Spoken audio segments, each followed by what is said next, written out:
ناظرین، south Asian T V کی طرف سے عارف فرحاد آپ سے مخاطب ہے۔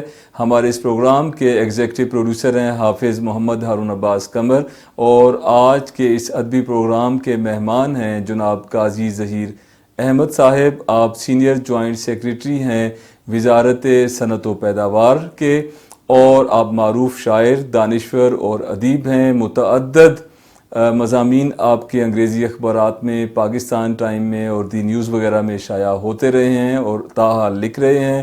آپ کا تعلق صوبہ سرحد کے گاؤں سرائے صالحہ ضلع ہری پور سے ہے۔ 1963 میں آپ اسی گاؤں میں پیدا ہوئے، اور اس وقت کے صوبہ سرحد میں جو واحد بورڈ تھا وہاں سے آپ نے 1979 میں میٹرک کے امتحان میں ٹاپ کیا۔ 1991 میں آپ نے سی ایس ایس کا امتحان پاس کیا اور اعلیٰ منصب پر فائز ہوئے۔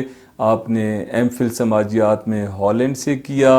ناظرین، آپ کو بتاتا چلوں کہ قاضی ظہیر احمد صاحب کا تعلق ایک بڑے خانوادے سے ہے۔ ان کے خاندان میں جس کا تعلق ہری سنگھ ندوہ والی ہری پور سے تھا، آپ کے دادا اس وقت کے چیف جسٹس یعنی قاضی القضات تھے۔ شاعری کا شغف قاضی صاحب کو زمانہ طالب علمی سے ہوا، لیکن بی ایس سی کے زمانے میں آپ نے باقاعدہ شعر و شاعری کا آغاز کیا۔ آپ کی 2 کتابیں سامنے آ چکی ہیں، اور ایک اور کتاب چند ہی دنوں میں منظر عام پر آنے والی ہے۔ آپ کو بتاتا چلوں کہ آپ کا شمار جدید لب و لہجے کے غزل کہنے والوں میں ہوتا ہے۔ آپ نظم کی نسبت غزل کو ترجیح دیتے ہیں۔ آئیے ان سے گفتگو کرتے ہیں۔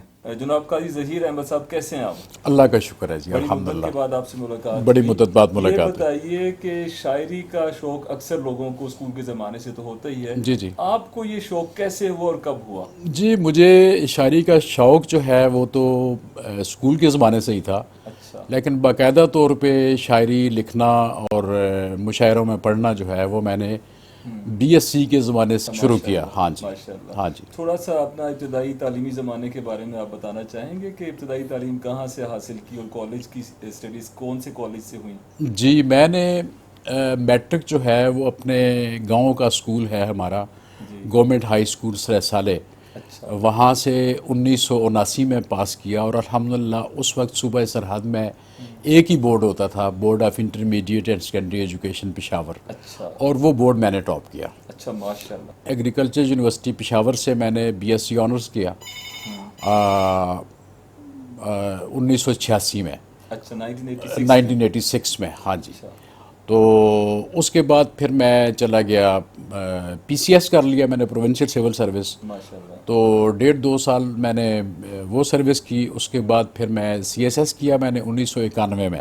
اچھا 1991 میں آپ نے 1991 میں میں نے سی ایس ایس کیا، اور پھر میری ٹریننگز وغیرہ کمپلیٹ کرنے کے بعد جو میری پہلی پوسٹنگ تھی وہ سینٹرل بورڈ آف ریونیو میں سیکنڈ سیکرٹری ہوئی۔ اچھا ماشاءاللہ۔ اس کے بعد متعدد محکمے ڈپارٹمنٹس سرو کیے میں نے، اور کرتے کرتے اس کے بعد میری پچھلے سال فروری میں پوسٹنگ ہوئی یہاں پہ وزارت صنعت و پیداوار میں اچھا ایز جوائنٹ سیکرٹری اچھا گریڈ 20 میں، اور جولائی 2020 میں جو ہے وہ الحمدللہ میں پروموٹ ہو گیا گریڈ 21 میں۔ ماشاءاللہ۔ اب میں یہاں پہ ایز سینئر جوائنٹ سیکرٹری کام کر رہا ہوں۔ اچھا ماشاءاللہ۔ یہ بتائیے کہ کالج کے زمانے میں آپ کے جو پسندیدہ فیوریٹ سبجیکٹس ہیں وہ کیا تھے؟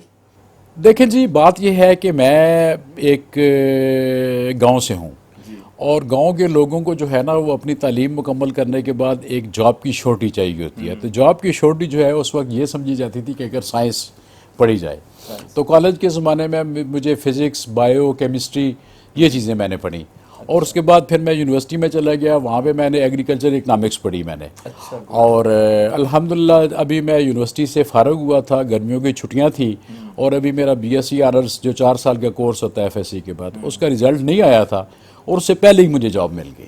اچھا ماشاءاللہ۔ میں بس اس لیے پوچھنا چاہ رہا تھا کہ اکثر دیکھا گیا ہے کہ آرٹس کے سبجیکٹس والوں کا رجحان فنون لطیفہ کی طرف، فن کی طرف، آرٹس کی طرف، شاعری کی طرف ہوتا ہے، تو یہ دیکھیے سائنس سبجیکٹس پڑھتے پڑھتے آپ نے پری میڈیکل کے سبجیکٹس بنتے ہیں، یہ باٹنی، زوالوجی، کیمسٹری وغیرہ، جی جی جی۔ اور پھر یہ کیسے ہوا کہ آپ شاعری کی طرف بھی آ گئے؟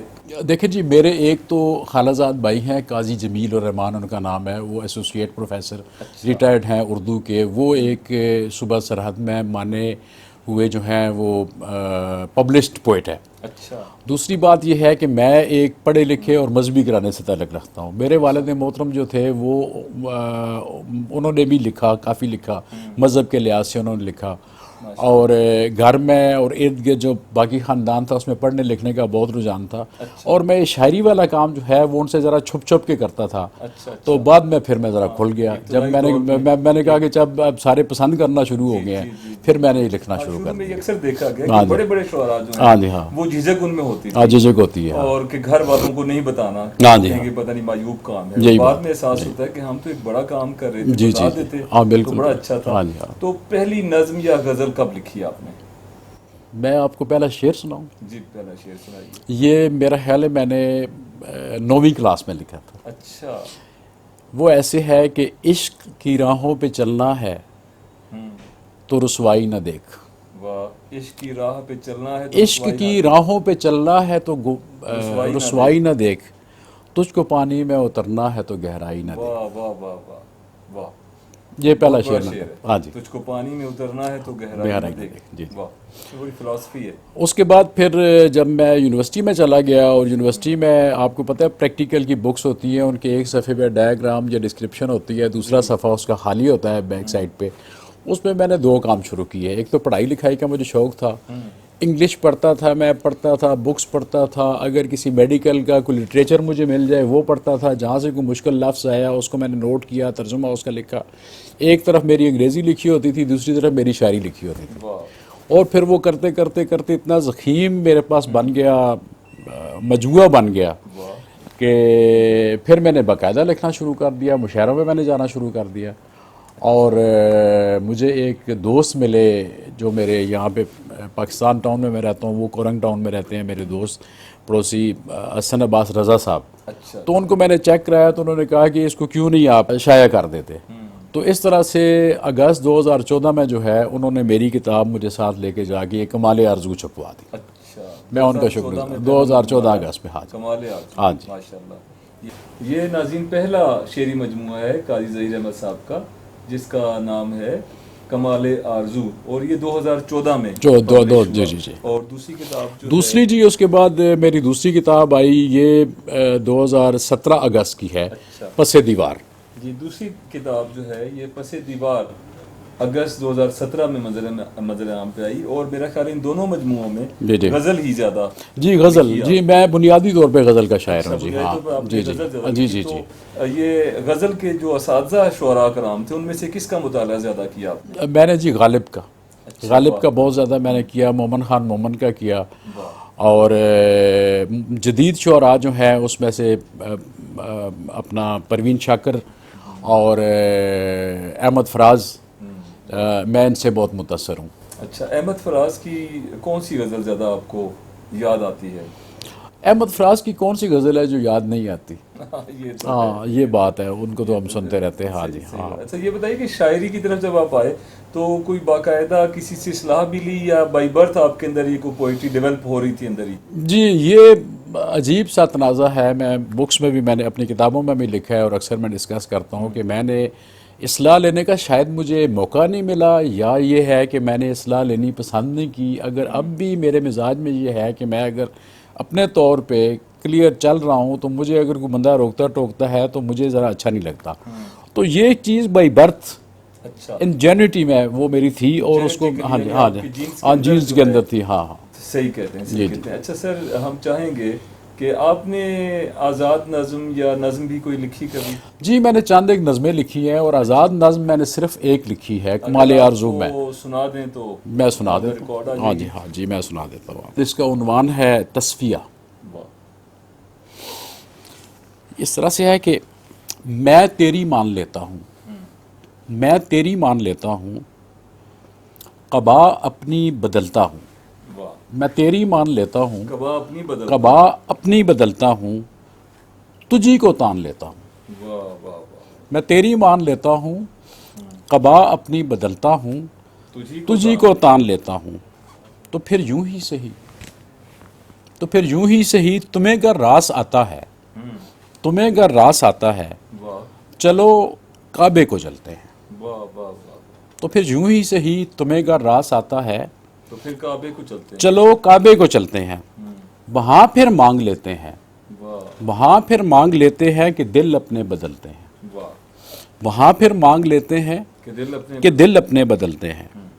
مگر مشکل تو یہ ہوگی, مگر مشکل تو یہ ہوگی کہ میں تم سا تو ہو جاؤں, مگر مشکل تو یہ ہوگی کہ میں تم سا تو ہو جاؤں, جو مجھ میں تم بدل جاؤ تو مجھ بن تم نہ رہ پاؤ, جو مجھ میں تم بدل جاؤ تو مجھ بن تم نہ رہ پاؤ.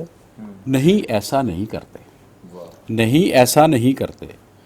کسی مندر کو چلتے ہیں, کسی مندر کو چلتے ہیں, وہاں بیٹھے صنم ہوں گے, وہاں بیٹھے صنم ہوں گے, انہی سے پوچھ لیتے ہیں کہ وہ تھوڑے زیادہ ہیں, کہ وہ تھوڑے زیادہ ہیں, کہ وہ تھوڑے زیادہ ہیں. کسی مندر کو چلتے ہیں, وہاں بیٹھے صنم ہوں گے, کہ وہ تھوڑے انہی سے پوچھ لیتے ہیں کہ وہ تھوڑے زیادہ ہیں. کیا پوچھ لیتے ہیں؟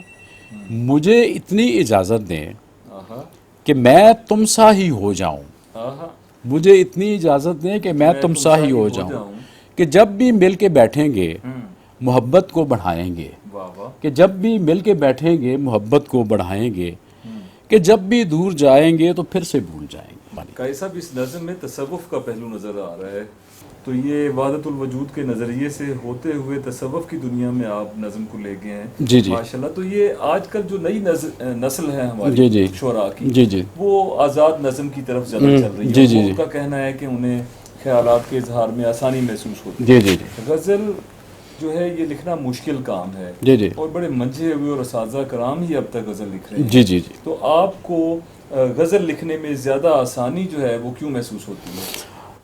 غزل لکھنے میں آسانی اس لیے ہوتی ہے کہ ایک تو اس کا ایک مضمون جس کو آپ لے کے پروتے رہتے ہیں شعروں میں, اور اپنا مقصد جو ہے وہ بیان کر دیتے ہیں قاری تک, ٹھیک ہے, اور ایک پیغام اس کو دے دیتے ہیں. میں ابھی شاید آپ مجھے کہیں کہ میں آپ کو کوئی غزل سناؤں جس میں وحدت الوجود کا ذکر ہے, اور اللہ کو ایک ماننا, اور اللہ کو مجموعہ صفات ماننا, اور اللہ ہی سے مانگنا, اور کسی اور سے نہ مانگنا, اور راستے کے جتنے آپ کے قدغن ہیں ان سب کو پار کرتے ہوئے آپ سیدھے اللہ کے ہی پاس جائیں, اسے سے ہی مانگیں.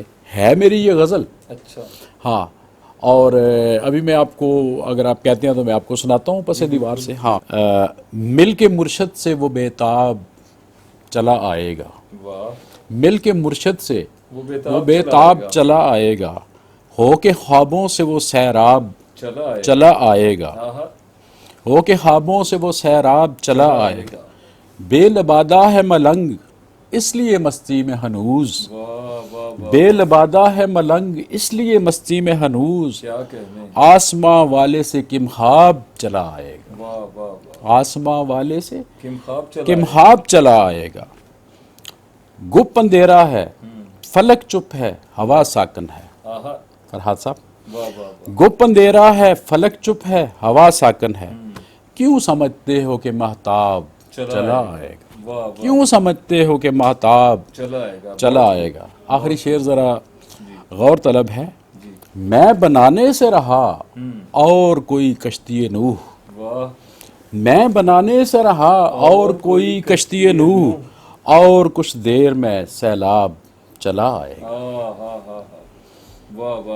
اور کچھ دیر میں سیلاب چلا آئے گا. میں بنانے سے رہا اور کوئی کشتی نوح, اور کچھ دیر میں سیلاب چلا آئے. بہت خوب, بہت خوب. قاری صاحب, ہم چاہیں گے کہ آپ نے اور بھی غزلیں سنائیے. آپ مجھے پہلے بتائیں گے کہ میں موضوعاتی شاعر ہوں نا, کہ کس قسم کے موضوع کے بارے میں, اگر آپ تھوڑی سی تفریح طبع کے لیے خوش ہونا چاہتے ہیں اور اپنے آپ کو اثر نو جوان سمجھنا چاہتے ہیں تو میں آپ کو جوانی والی غزل سنا دیتا ہوں, ناظرین کو خوش کرنا کیونکہ بڑی سنجیدہ باتیں ہو چکی ہیں, تو آپ تھوڑی سی جو ہے وہ کیونکہ ہمارے جو ناظرین ہیں ان میں ویورشپ جو ہے بڑی تعداد میں نوجوانوں کی بھی ہے. ہاں جی, ہاں.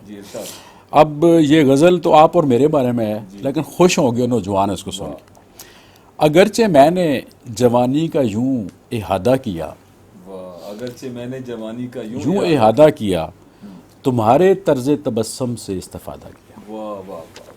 اگرچہ میں نے جوانی کا یوں احاطہ کیا تمہارے طرز تبسم سے استفادہ کیا. تکلفات کی رسموں کو برطرف کر کے تکلفات کی رسموں کو برطرف کر کے کلام جو بھی کیا تو نے بے لبادہ کیا. کلام جو بھی کیا تو نے بے لبادہ کیا. میں جھک گیا تھا کہ مٹی سے دوستی کر لوں. میں جھک گیا تھا کہ مٹی سے دوستی کر لوں. یہ تو ہے جس نے مجھے پھر سے ایستادہ کیا. یہ تو ہے جس نے مجھے پھر سے ایستادہ کیا. اور شعر ذرا غور طلب ہے, مزیدار شعر ہے. مدہوش تو نے کیا لمس عاشقی سے مجھے.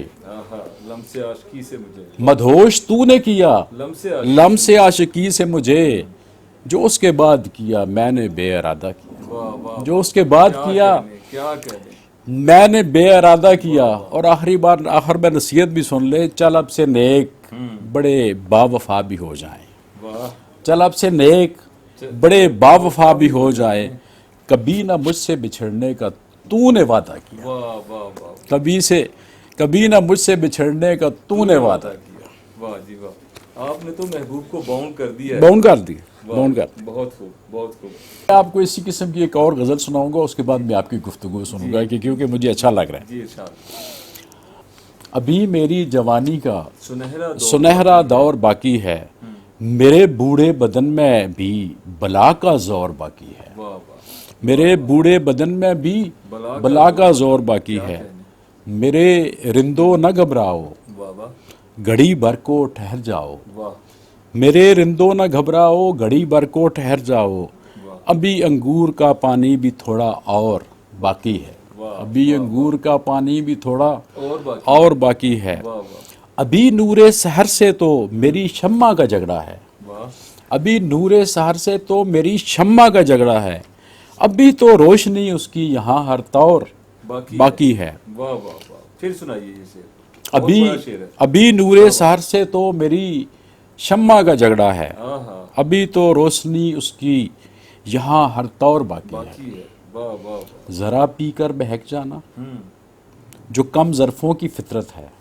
ذرا پی کر بہک جانا جو کم ظرفوں کی فطرت ہے. تو ان باتوں پہ بھی کرنا ذرا سا غور باقی ہے. تو ان باتوں پہ بھی کرنا ذرا سا غور باقی ہے. اور آخری شعر ہے, ابھی توبہ بھی کرنی ہے. ابھی توبہ بھی کرنی ہے تو پھر مسجد بھی جانا ہے. ابھی توبہ بھی کرنی ہے تو پھر مسجد بھی جانا ہے. ابھی وائز کی تقریروں کا سننا شور باقی ہے. ابھی وائز کی تقریروں کا سننا شور باقی ہے. تو یہ بتائیے کہ شاعری کی کوئی مزید بھی کتاب زیر ترتیب ہے یا اشاعتی مراحل میں ہے آپ؟ جی انشاءاللہ. ابھی جو میرے پاس مواد ہے وہ ان دونوں کتابوں سے زیادہ ضخیم ہے. اور میرا یہ خیال ہے کہ میں ایک اور کتاب, ابھی یہ جون گزرا ہے, ہم بہت زیادہ مصروف تھے, تو اس کے بعد اگست سپٹمبر تک میں وہ نکالوں گا. اور اس کتاب کا میں جو نام ہے وہ رکھوں گا مزاج آہنگ. اچھا, مزاج آہنگ. اور اس سے زیادہ ضروری جی بات, ہاں جی ہاں ہاں, اس سے زیادہ ضروری بات جو میں کرنی بھول گیا تھا وہ یہ ہے کہ میری ایک کتاب جو ہے وہ انگریزی میں زیر طبع ہے, اور تقریباً کوئی 95% اس کے اوپر کام ہو گیا ہے. اور وہ میں انشاءاللہ کروں گا. یہ کتاب جو ہے اس کا جو یہ شاعری نہیں ہے, یہ انگریزی میں ایک کتاب ہے جو کہ مختلف جو سماجی نظریات ہیں انسانی قدروں کے حوالے سے اور انسان کی قدر کے حوالے سے, اس کا نام ہے human dignity at cross roads. اچھا ماشاءاللہ. ہاں, ود ان انورٹیڈ کاماز ہے, an outlook on the philosophy of humanitarian values from prehistoric to the present times and how do I resolve the riddle. یہ کتاب ہے. یہ بھی انشاءاللہ میری کتاب جلدی آنے والی ہے. پتہ چلا تھا کہ آپ کالم نگاری بھی کرتے رہے. جی کالم نگاری بھی کرتے. جی. تو وہ انگریزی اخبار میں آپ لکھتے تھے, تو وہ کالم جو ہے تقریباً کتنا عرصہ آپ لکھتے رہے؟ میں نے جی 1994 سے لکھنا شروع کیا اور 1999 میں اس تک میں نے ریگولر لکھا. پھر 1999 میں چلا گیا تھا جاپان چلا گیا تھا. ایک کورس تھا ہمارا 6 مہینے کا, اور وہاں پہ جب میں نے اینڈ کیا تو میں فکوکا یونیورسٹی میں پڑھ رہا تھا. تو وہاں پہ جیسے جب پاکستان ٹائمز اخبار آتی ہے اس طرح وہاں پہ جاپان ٹائمز اخبار آتی تھی, اور وہاں پہ ایک ہمارے مذہب اسلام کے اوپر بڑا جو ہے وہ گستاخانہ قسم کا آرٹیکل آیا تھا.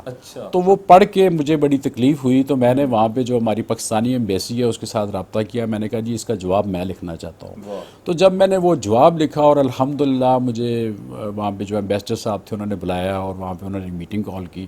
انہوں نے اتنا مجھے تسلی دلاسا دیا اور اتنا مجھے انہوں نے میری حوصلہ افزائی کی کہ اس کے بعد پھر میں جب واپس آیا اپنا جاپان سے واپس آیا, پھر میری پوسٹنگز ایسی جگہ پہ ہوتی رہیں کہ پھر میں مسلسل ہر مہینے میں 2-3 دفعہ جو آرٹیکلز میں پروڈیوس کرتا تھا وہ مجھے ٹائم نہیں ملا. تو پھر زیادہ کوشش میری جو ہے وہ اردو شاعری کی طرف, جس وقت دل ہو گیا آپ نے لکھ لیا, اس کی اصلاح کر لی, اس کو چھاپ لیا, تو اس میں آیا. تو میں نے شروع جو کیا تھا جیسے میں نے کہا پاکستان ٹائمز سے میں نے شروع کیا تھا, پاکستان ٹائمز سے. پھر اس کے بعد دا مسلم اخبار تھی, اس کے ساتھ میں لگا رہا, لکھتا رہا میں. پاکستان آبزرور میں فتح محمد ملک صاحب تھے, بڑی میری رہنمائی کرتے تھے, میری حوصلہ افزائی کرتے تھے. پھر اس کے بعد دا نیوز آیا, تو نیوز میں نے لکھنا شروع کیا. اور وہ زیادہ تر چیزیں جو ہیں میری جو سوشولوجیکل ایشوز ہیں, انوائرمنٹل ایشوز ہیں, اکنامک ایشوز ہیں, یا اپنا انگریزی میں کہتے ہیں جینڈر ایکویٹی, اس کے اوپر.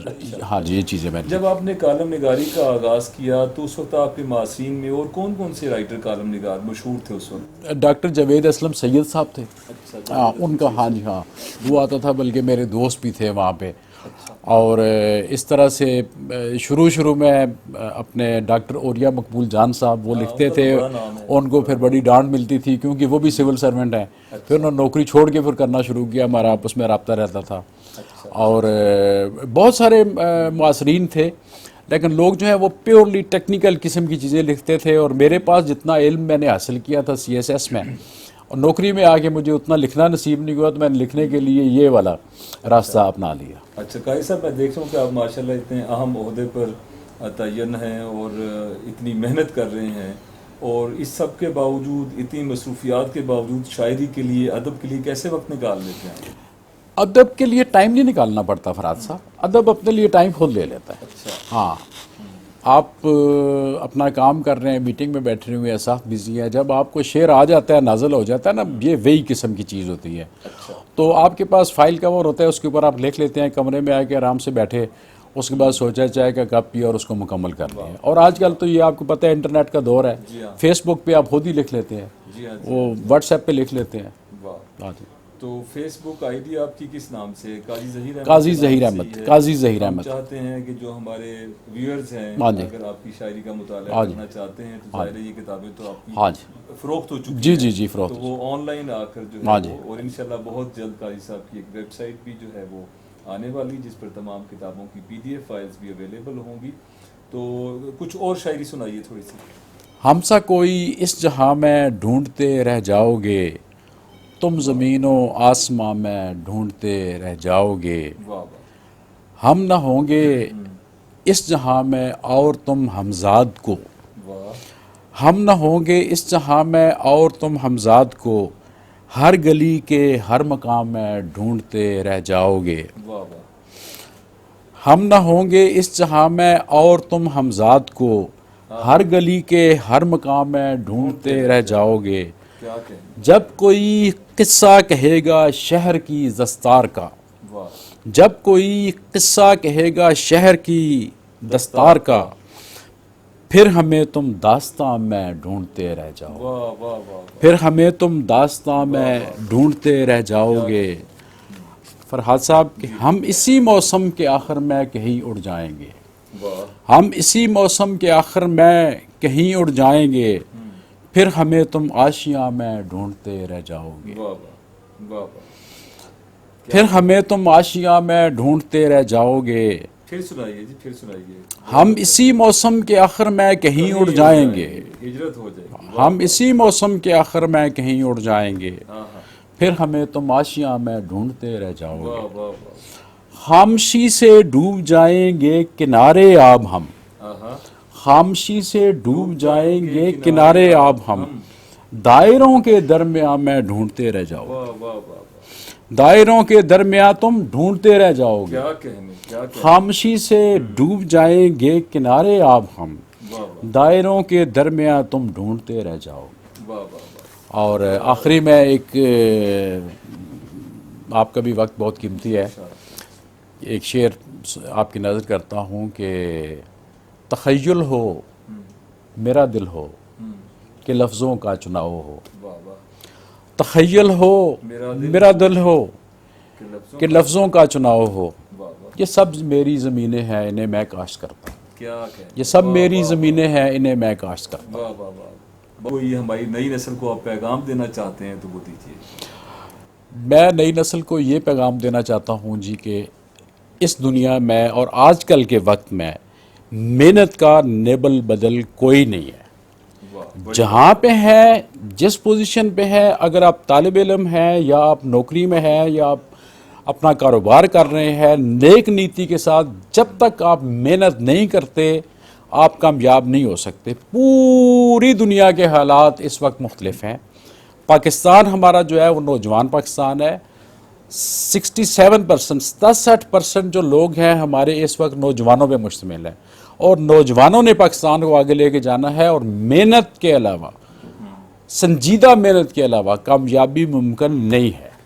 یہ میرا پیغام ہے۔ بھائی صاحب بہت بہت شکریہ، بڑی مہربانی، اللہ آپ کو خوش رکھے، بہت مہربانی۔